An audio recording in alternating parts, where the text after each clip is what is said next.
애나하임 덕스 들어가 보도록 하겠습니다. 애나하임 덕스는 지난 시즌 그죠? 생각보다 성적이 괜찮았었죠. 뭐 정말 시즌 후반부에 좀 중후반부에 괜찮은 모습이 나와가지고 플레이오프 혹시나 이랬는데 역시나 이제 플레이오프까지는 가지 못했는데 어쨌든 이제 좀 점점 발전하고 있는 그 애나하임 덕스의 그 경기력 그리고 결과들을 볼 수 있었던 시즌이지 않았나라는 생각이 듭니다. 드디어 이제 좀 긴 터널을 뚫고 탈출을 할 수 있을 만한 기반을 마련했는데 뭐 사실 몇 년 전에도 그런 적이 있었어요. 근데 그게 안 됐었는데 몇 년 전에 그 기억이 다시 돌아올지 아니면 올해는 확실하게 이 암흑의 터널을 뚫어낼 수 있을지 이 부분 한번 지켜보시면서 애나하임 편 들어가 보도록 하겠습니다. 요 팀을 선택을 해야 되는 이유는 아까 이제 아일랜더스 쪽에서도 조금 말씀드리긴 했지만 역시나 상대적인 약소팀의 매력을 느끼시는 분들은 애나하임 덕스 역시나 고려를 해봐야 되는 팀이다 라고 말씀을 드리면 좋을 것 같습니다. 물론 한 번 더 말씀드리면 뭐 레인저스래 아일랜더스 그리고 어디냐 그 뭐 뉴저지 데빌스 뭐 이런 팀들한테도 해당이 되는 이야기이기는 합니다. 근데 어쨌든 상대적인 약소팀의 매력을 느끼시는 분들은 요 팀 애나하임 눈여겨보시면 좋을 것 같고요. 일단 아일랜더스도 마찬가지라고 말씀을 드렸는데 같은 주에 매우 큰 팀이 존재를 한다라는 거죠. 굉장히 가까운 거리입니다. 심지어 그것도 실제로 이거 둘이 얼마나 가깝냐라고 하면 이 정도로 가깝거든요. 그죠. 이 정도로 가깝습니다. 이 굉장히 가까운 팀 두 팀이기 때문에 결국은 요 부분이 뭐라고 해야 될까요? 좀 애나하임이 좀 상대적으로 치일 수밖에 없는 이유라고 말씀을 드릴 수 있어요. 이제 그렇게 이제 말씀을 드리게 되는 부분이고 CNBC가 지난 시즌 NHL 프랜차이즈 2024년에 NHL 프랜차이즈 가치를 이렇게 이제 그 집계를 했었는데 LA 킹스가 이제 이게 얼마죠? 10억이니까 28억 5천만 달러죠. 그죠? 28억 5천만 달러. 맞죠? 제가 틀리지 않았죠. 빌리언이 10억이죠. 이제 그 정도의 금액이고 애나하임 같은 경우에는 이제 14억 정도입니다. 그러니까 14억 달러 정도입니다. 그러니까 이제 한 절반 정도의 규모다라는 거죠. 물론 이제 이거는 뉴욕 레인저스랑 아일랜더스도 거의 똑같아요. 거의 한 절반 정도의 규모였었습니다. 근데 이제 레인저스랑 아일랜더스가 어쨌든 조금 더 컸었어요. 레인저스가 38억인가 35억 정도였고 그리고 아일랜더스가 17억 정도였었는데 어쨌든 애나하임보다 좀 더 크지 않습니까? 이제 이런 그림들이 있기 때문에 말씀을 드리는데 근데 이럼에도 불구하고 애나하임은 성적을 좀 낸 적이 있었었죠. 실제로 이제 0506 시즌부터 1718 시즌까지는 정말 뭐 최강팀 중에 하나였었습니다. 12시즌이죠. 집계를 해보면 12시즌인데 12시즌 동안 디비전 1위를 6번 했고요. 디비전 2위를 4번 했습니다. 이 정도로 센 팀이 애나하임 덕스였다라는 겁니다. 그러니까 그냥 이제 약소팀이다. 이게 좀 이제 상대적으로 큰 팀의 덩치에 그냥 마냥 치기만 하는 팀이 아니라 실제로 성적까지도 굉장히 이제 잘 나왔었던 팀이 애나하임이다 라고 말씀을 드리는 그림이고 실제로 스탠리컵 결승도 2번 진출을 했고 한 번 우승을 했죠. 2007년에. 그리고 2006년 같은 경우에는 서부 결승전에도 진출을 했었기 때문에 정말 결과까지도 꽤 수반이 됐었던 팀이다라는 거죠. 결과까지도 이제 이렇게 이제 갖추는 과정에서의 약소팀이기 때문에 그리고 앞으로 올라올 가능성이 또 높은 팀이니까 애나하임 덕스를 또 추천을 드리는 겁니다. 젊은 컬러의 팀으로 개편이 되는 모습을 좀 보여줬기 때문에 이런 부분도 기대를 해보시면 좋지 않을까 싶습니다. 지난 시즌 성적이랑 올 시즌 뎁스 차트 보고 넘어가실 텐데 지난 시즌 35승 37패 10연장패를 거뒀기 때문에 승점 획득률은 48.8%였었고요. 퍼시픽 디비전 6위였었습니다. 그리고 이제 전체 득점 217득점 32 그리고 261득점으로 22위를 거뒀기 때문에 여전히 막 득점적으로도 크게 이제 눈에 띄지도 않고 수비적으로도 크게 눈에 띄진 않았는데 어쨌든 퍼시픽 디비 승점 획득률 5할 언저리까지 올라왔고 게다가 정말 플레이오프 가는 거 아닌가? 라고 할 정도로까지도 좀 희망이 비쳤던 적이 있었습니다. 그런 그림까지 생각을 해보면은 실망스러운 시즌이었지만 그래도 고무적인 적이 있었다. 고무적인 점이 있었다라고 이제 넘어가시면 좋을 것 같습니다. 뎁스타트는 이렇게 구성을 해봤는데 버트로노, 스트롬, 테리 조합은 그냥 유지를 했습니다. 물론 이제 사실은 조엘 캠벨 감독이 들어오기 때문에 요 부분을 한번 지켜볼 필요가 있어요. 어떻게 이제 구성을 할지. 그래도 이제 지난 시즌 좋았었던 이 베테랑이 주축이 되는 스트롬, 버트론 이렇게 이제 1라인, 그리고 이제 테리가 윙으로 들어오는 요 조합은 그냥 그대로 유지를 했고요. 그리고 2라인의 고티에, 칼손, 킬론입니다. 뭐 고티에랑 칼손도 굉장히 좋은 호흡을 펼쳐줬었고, 실제로 고티에도 보시면은 뭐 20-20 달성을 했고, 칼손 같은 경우에도 거의 풀타임에 준하는 이제 성적을 보여줬기 때문에 좀 기대를 하실 만한 상황이었었거든요. 거기다가 이제 베테랑 킬론이 들어가면서 득점을 해주는 그림이 나오고, 그리고 이제 올해 이제 영입한 크라이더 같은 경우에는 일단은 3라인에 집어넣으면서 아무래도 이제 맥테비시랑 그란룬드가 조금 부족할 수 있는 네트 앞 근처에서의 좀 득점을 만들어낼 수 있는, 아무래도 이제 네트 앞쪽에서 굉장히 또 좋은 역할을 해주는 게 크라이더기 때문에 이런 그림이 됐습니다. 지금 보시면 아시겠지만 1에서 3라인까지 20골 이상, 그러니까 풀타임 기준으로 20골 이상을 풀타임, 왜 이렇게 말이 꼬이냐 오늘. 그러니까 1라인에서 3라인까지 한 20골 정도 기대를 할 수 있는 자원이 지금 한 8명 정도는 되고 있습니다. 이런 것도 어떻게 보면 이제 좀 뎁스 팀으로 거듭날 수 있는, 물론 이제 여기에서도 이제 좀 특출난 S급이 한 명 들어와야 되는 건 맞습니다만은, 그게 이제 내부 조달이 되면 좋겠죠. 예를 들면 거티에라든가 칼손이라든가 맥테비시가 됐든, 이런 이제 또 가능성도 있으니까 이 부분 이제 지켜보시면 좋을 것 같고, 4라인 센터로 이제 페일링 선수, 지난 시즌 이제 필리에서 굉장히 괜찮은 활약을 했었습니다. 실제로 이제 많은 역할도 맡길 수 있는 선수이기 때문에 4라인 센터 페일링 같은 경우에는 나쁘지 않은 이런 그림. 뭐 센터진 같은 경우에도 전반적으로 굉장히 젊은 사자들 2명 이제 이 미들 식스에 들어가 있고요. 베테랑, 페일링이랑 스트롬, 이제 이런 선수들이 또 받쳐주는 이런 그림이 만들어질 수가 있으니까 괜찮지 않나라고 바라보고 있습니다. 예. 그란룬드까지 이번에 들어왔고, 그란룬드는 사실은 이제 센터로도 쓸 수 있지만 윙으로도 쓸 수가 있는 자원이기 때문에 일단은 윙으로 배치를 했고요. 예, 뭐 공격진을 바라봤을 때는 뭐 서서히 완성도 돼가고 있고, 올 시즌 생각보다 이제 또 재밌는 팀이 될 수도 있겠다라는 기대치를 심어주는 부분을 기대해봐도 좋을 것 같네요. 수비진 같은 경우에는 잭슨 러콘과 구다스, 뭐 작년에 정말 핵심적인 조합이었기 때문에 이 조합 그대로 유지를 했고요.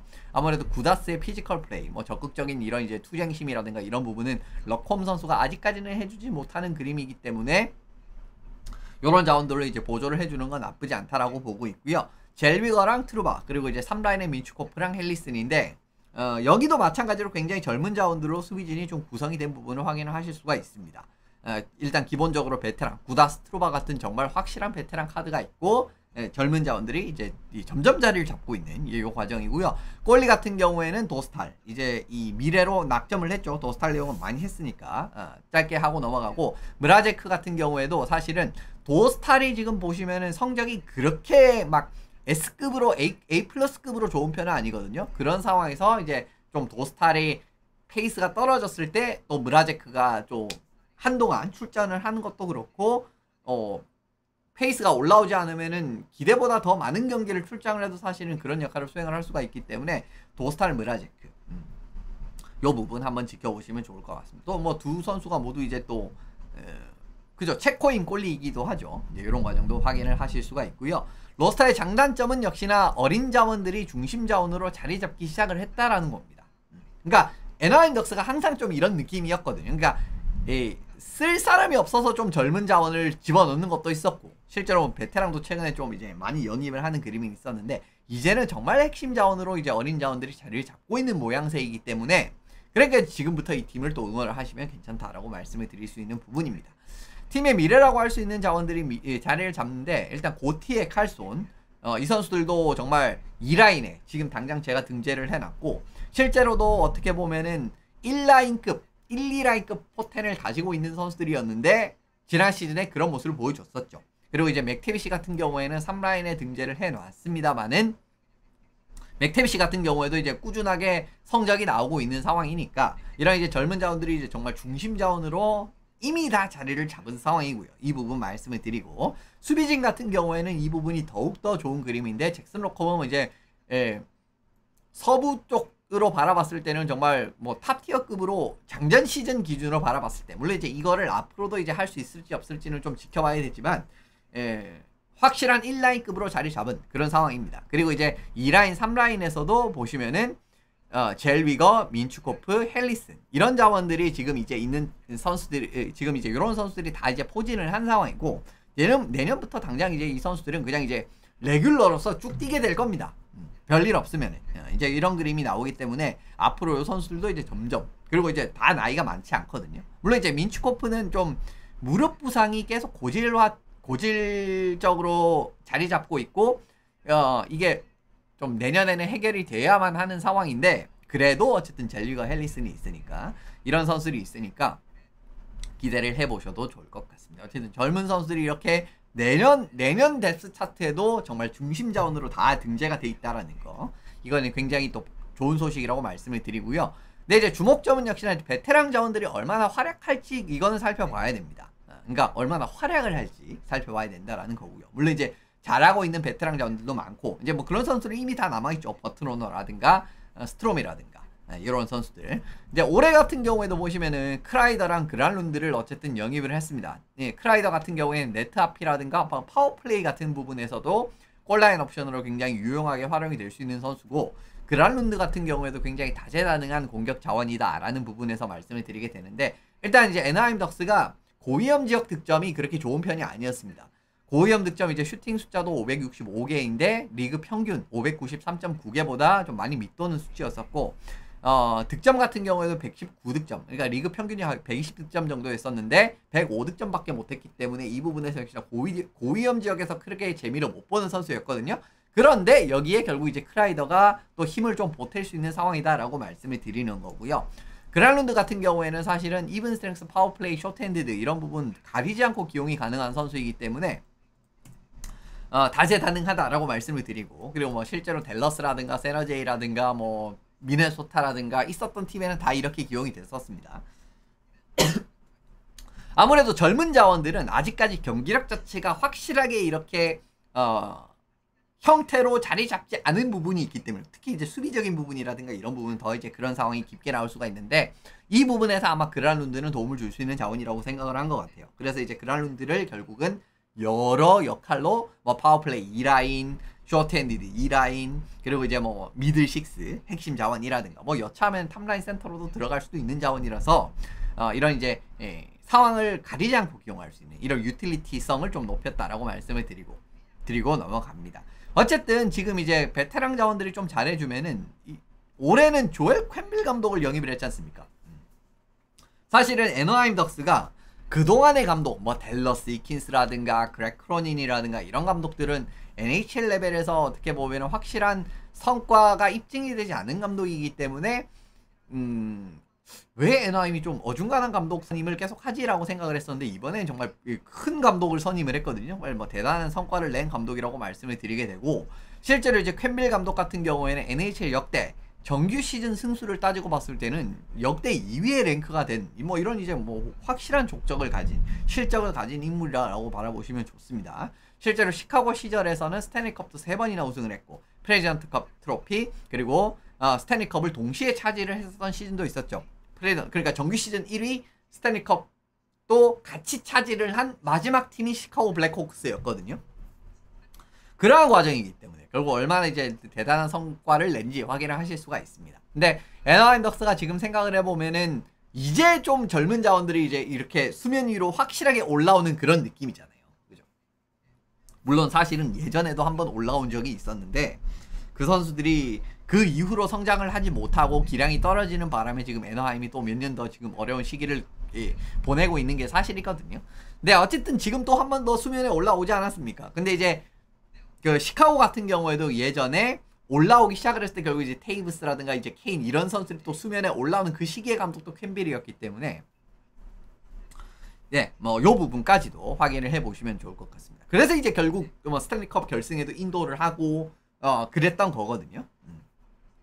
2000년도 후반대였었죠. 물론 이제 쾨빌 감독이 이전에 그러니까 테이브스 케인의 시작부터 함께 하지는 않았던 걸로 기억을 하는데, 어쨌든 이제 수면 위로 올라가지고 이렇게 정말 확실한 전력으로 끌어올린 거는 또 쾨빌 감독이 맞기 때문에, 그런 거를 애너하임 덕스에도 좀 기대를 할 타이밍이 아닌가라는 부분 말씀을 드리고 넘어가면 좋을 것 같습니다. 영스터 탑3 보고 넘어가시게 될 텐데, 요렇게 3명 말씀을 드립니다. 이렇게 3명 말씀을 드리고, 베키 세나커 선수 라이트윙 자원이고 오사와 제너럴스였어요. 지난 시즌 56경기 36골 50어시스트 기록을 한 바가 있습니다. 장신의 퍽 핸들링 그리고 득점 가능한 기여가 가능한 윙어이기 때문에 뭐 맥킨이랑 같이 설명을 드릴게요. 맥킨 선수도 이제 센터 자원이고 올해 뽑았죠. 브랜드 위트킹스에서 17경기에서 10골 10어시스트를 올린 바가 있습니다. 두 명의 공통점이라고 하면은 굉장히 키가 큽니다. 장신 이제 그런 선수임에도 불구하고 퍽 핸들링이라든가 이런 부분들이 너무 뛰어난 선수입니다. 정말 매우 뛰어난 선수라고 말씀을 드리는 이런 좀 유니크한 좀 특징이 있는 선수라고 말씀을 드리는데 세나커 같은 경우에도 이제 득점 기여가 가능하고 그리고 이제 맥퀸 선수 같은 경우에 슈팅 능력이 상당히 좋은 평가를 받는 이제 이런 자원이라서 앞으로 이제 좀 사이즈를 채우는데도 이렇게 이제 좀 도움이 되지 않을까라는 생각이 드는 부분이 있죠. 그래서 이제 이 부분 말씀드리고 넘어가면 좋을 것 같고요. 세 번째는 스티안 솔베르 선수인데 이 선수는 지난 시즌 페리에스타드에서 47경기 3골 9어시스트를 올린 바가 있습니다. 피지컬 활용 그리고 활동량, 개인 수비 이런 부분에서 상당히 좋은 평가를 받는 수비형 수비수 자원이다라고 바라보시면 좋은데 네. 뭐 수비진에서도 아직도 있습니다. 뭐 올라올 선수들 대부분 올라갔거든요 지금. 근데 물론 이제 트리스탄 리노라든가 이런 선수 아직까지도 이제 좀 올라갈 법한 선수들이 아직 있어요. 근데 또 있습니다. 스티안 솔베르까지 이런 느낌으로 젊은 선수들이 공격진, 수비진 여전히 충분히 탑티어급이 포진이 되어 있다라는 게 애나하임 덕스라고 말씀을 드리고요. 애나하임 어린 공격 자원들의 재밌는 점 지금 보시면 아시겠지만 세나커 선수도 193 그리고 로저 맥킨 선수는 거의 2m에 육박을 하는 거구임에도 불구하고 기술적인 완성도가 매우 높은 자원입니다. 정말 높기 때문에 진짜 이게 야 저런 거구가 저렇게 스틱 핸들링을 하기가 쉽지가 않은데 하는 거를 이제 굉장히 무난하게 선보이는 그런 그림들이 많이 나오기 때문에 아무래도 좀 재미있는 점이다 라고 이제 받아들였다라고 보시면 좋을 것 같습니다. 지금 이제 나오는 이야기가 맥테비시랑 좀 계약 문제로 좀 문제가 나오고 있는 상황이거든요. 그래서 지금 맥테비시 측은 장기 계약을 좀 요구를 하고 있고 애너하임 쪽은 이제 브릿지 딜로 이렇게 조금 한 3년 계약 요런 느낌으로 한 번 더 성장 추이를 보는 이제 요런 그 좀 이견이 지금 발생을 한 상황인데 그래서 지금 맥테비시를 트레이드로 활용을 한다라고 하면은 이 약점을 빨리 배워가지고 좀 1군급 도약의 필요성이 있거든요. 그래서 일단 이게 무슨 말이냐고 하면은 아무래도 맥테비시가 좀 해줄 수 있는 그림에서의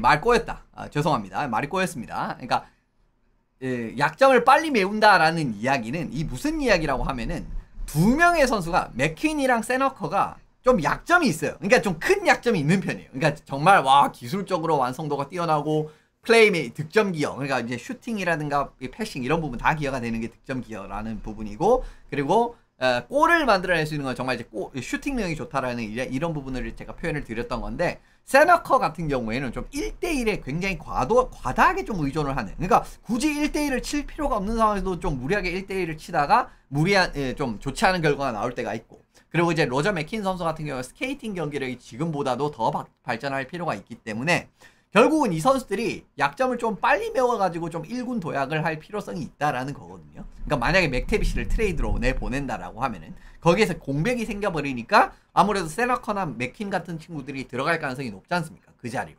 그렇게 되면은 좀 약점을 빨리 메워가지고 좀 1군급으로 좀 빠르게 도약을 할 필요성이 있다라고 말씀을 드리고 요게 이제 그 위치가 바뀌었다라고 생각하시면 좋아요. 제가 이제 좀 빠르게 만들다가 좀 이런 실수를 했는데 좀 이해를 해주시면 좋을 것 같고요. 그리고 스티안 솔베르 같은 선수는 피지컬 플레이에서 큰 강점이 있는 선수이기 때문에 기존에 있는 이런 애너하임 덕스의 젊은 자원들과는 좀 차별점을 줄 수 있는 자원입니다. 그러니까 기존의 애너하임 덕스의 젊은 자원들 같은 경우에 뭐 민츠코프 같은 경우에도 아무래도 공격 기여에서 좀 힘을 썼었던 뭐 주니어 시절부터 그랬었던 선수였었고요. 좀 물론 적극성이 돋보이는 수비 이런 것도 좀 하기는 하지만 그리고 잭슨 러콤이라든가 올런 제리거 같은 경우에는 스케이팅과 공격 주도에서 특출난 능력을 가진 선수고 트리스탄 리노 선수 같은 경우에도 좀 퍼운반의 강점을 가진 이런 느낌의 타입의 선수라고 바라보시면 좋을 것 같거든요. 그러니까 이 선수들의 특장점을 말씀을 드린 겁니다. 이제 그렇게 말씀을 드릴 수가 있는데 솔베르 같은 경우에는 아무래도 피지컬 플레이 강점이 있기 때문에 이런 선수들의 파트너로서 활용을 할 수가 있다라는 거죠. 수비 조합을 갖추는데 그런 부분 아니겠습니까? 너무 또 공격적으로만 가도 이제 치우쳐도 그 부분은 너무 좋다라고 볼 수가 없기 때문에. 그래서 스티안 솔베르 선수 같은 경우에도 물론 이제 이미 잘하고 있습니다. 노르웨이 대표팀에서도 그렇고 뭐 지금 페리에스타드에서도 경기력 같은 부분이 괜찮기 때문에 기대를 해보셔도 좋을 것 같은데, 그러니까 기존에 있었던 자원과 조금 차별화두는 젊은 자원이 있다라는 점, 이런 부분에서 좀 높이 평가를 했다라고 바라보시면 좋을 것 같습니다. 마지막으로 잭슨 러컴 선수 보고 넘어가게 될 텐데, 벌써 말을 해버렸네요.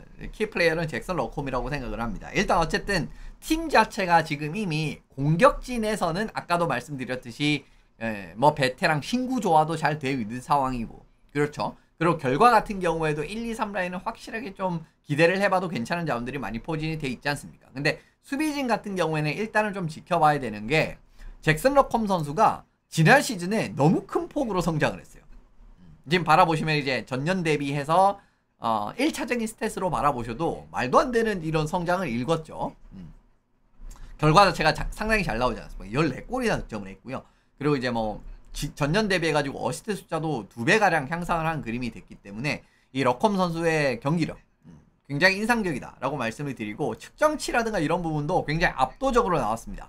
탑 스케이팅 스피드도 수비수 상위 12%, 그리고 32km 이상 가속 같은 경우도 95회를 실시했기 때문에 수비수 전체에서도 상위 5%에 들어가는 느낌이었었고요. 이런 부분에서 트랜지션 상황이라든가 공격 가담도 이제 정말 적극적으로 해서 골을 만들어내는 장면들이라든가 이런 거 좀 기억나시는 분들 계실 겁니다. 특히 슈팅에서 굉장히 좋은 모습이 나왔었는데, 그죠? 전체 유효 슈팅 134개 상위 12%, 14골은 상위 4%, 그리고 이제 슈팅 성공률도 상위 5%, 뭐 이제 10.4%라고 하면은 이거는 거의 공격수 수준입니다. 어지간한 공격수 뺨치는 수준이라서 이 부분 말씀을 드리는 거고요.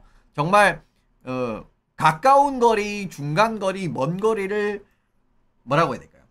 가리지 않고 득점을 양산하는 모습이 나왔다라는 거예요.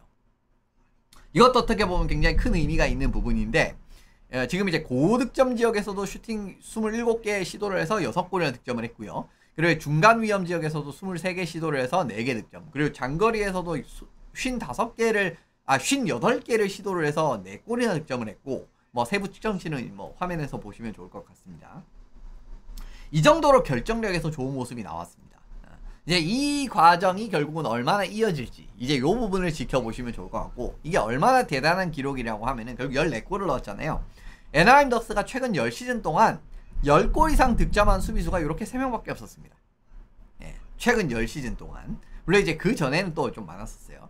함프스 린돌름, 캠 파울러, 잭슨 로콤 이렇게. 근데 이제 위에 두 선수는 이제 전 세대 선수고 지금은 팀을 떠난 선수죠. 이런 정도로 확실한 선수의 기여를 해줬다라는 겁니다. 여기서 관건이 될 수 있는 건 내년에도 이런 경기력이 나올 수가 있을 것인가. 물론 이제 전반적으로 퍼글 운반을 하고 공격에 기여를 하고 이런 부분에서는 당연히 경기력이 나올 수가 있겠죠. 근데 내년에도 이 정도로 진짜 14골이 넘는 득점, 그리고 정말 모든 영역을 아우르는 득점력이 내년에도 나올 수 있을지, 이거는 한번 지켜봐야 돼요. 왜냐면 이제 지난 시즌에 이걸 처음으로 보여줬기 때문에 내년에 이 정도의 활약을 장담할 수 있느냐는 한번 지켜볼 필요가 있다는 겁니다. 물론 이제 그렇게 되면은 당연히 한 씨름을 더 높게 되는 거고, 애나하임 입장에서는 이제 장차적으로 정말 탑4의 한 자리는 무조건 확정이 된 거거든요. 이미 이제 확정이 됐지만, 근데 이런 유형의 선수들이 그 다음 연도에는 좀 평균에 회귀한다, 이런 이제 이야기를 보통 우리가 하잖아요, 많이. 그런 그림이 되면서 작년만큼 좋은 경기력이 나오지는 않을 가능성이 있거든요. 예를 들면 한 7골이라든가 한 6, 7골 정도 수준, 이제 그런 그림이 나올 수도 있습니다, 사실은. 왜냐면 잭슨 러컴 선수가 측정치를 바라봤을 때 슈팅 슛 파워가 그렇게 좋은 편은 아니었었거든요. 이제 그런 부분도 좀 생각을 해봐야 되는데, 일단 어쨌든 잭슨 러컴 선수가 내년에도 이러한 퍼포먼스가 그대로 유지될 수 있을 것인가, 그거 이제 진짜 중요합니다. 이게 또 유지가 되지 않으면, 물론 이제 좋은 선수들이 많기 때문에 그죠? 뭐 민추코프, 젤비거, 헬리슨 이런 선수들 같은 경우에도 뭐 지난 시즌도 어느 정도 이상의 성과를 일궈냈고, 그리고 뭐 혹시나 뭐 잭슨 러컴이 내년에 부진하는데 뭐 민축코프, 젤위거, 헬리슨 이런 선수들이 또 이제 뭐 포인트가 확 뛸 그럴 가능성도 있잖아요. 그러니까 이제 만약에 이제 진짜 그런 그림이 됐을 때는 지금 이 젊은 자원들이 또 이제 뒤를 메워줘야 되는 그런 얘를 이런 상황이다라고 하면은 결국 이제 젤위거래. 왜 이렇게 오늘 말이 헷갈리냐. 그러니까 러콤 선수가 지난 시즌만큼의 활약이 안 나왔을 때 결국은 다른 선수들이 또 성장을 하면서 그만큼의 공백이 메꿔지면 또 괜찮습니다. 그건 그거대로. 그래서 이제 그런 부분을 한번 이제 지켜보시면 좋을 것 같습니다. 어쨌든 결론을 말씀을 드리면 1라인에서의 이제 러컴 선수의 활약이 정말 확실했기 때문에 이 부분을 내년에도 재현하는 게 중요하다. 이 부분을 말씀을 드리고 싶었고요. 결국에 에너하임은 이제 점점 젊은 층으로 이렇게 개편이 됐고 성과로까지도 이어지고 성과를 기대를 할 수 있을 정도에까지도 팀이 만들어진 상황이기 때문에 과연 올해부터 확실한 성과라고 하면 결국 이제 플레이오프 진출 그 이상이겠죠. 으로 팬들의 기대에 보답을 할 수 있을지 이런 부분 올 시즌 지켜보시면 좋을 것 같습니다. 어쨌든 이제 젊은 컬러로 잘 구축이 되고 있는 현재 상황이기 때문에 에너하임 앞으로도 지켜보시면 좋을 것 같습니다. 어쨌든 오늘은 여기서 마무리를 짓고 저는 이제 다음 주 월요일 날 또 이제 새로운 팀, 새로운 내용으로 다시 찾아뵙도록 하겠습니다. 끝까지 함께 해주셔서 감사합니다.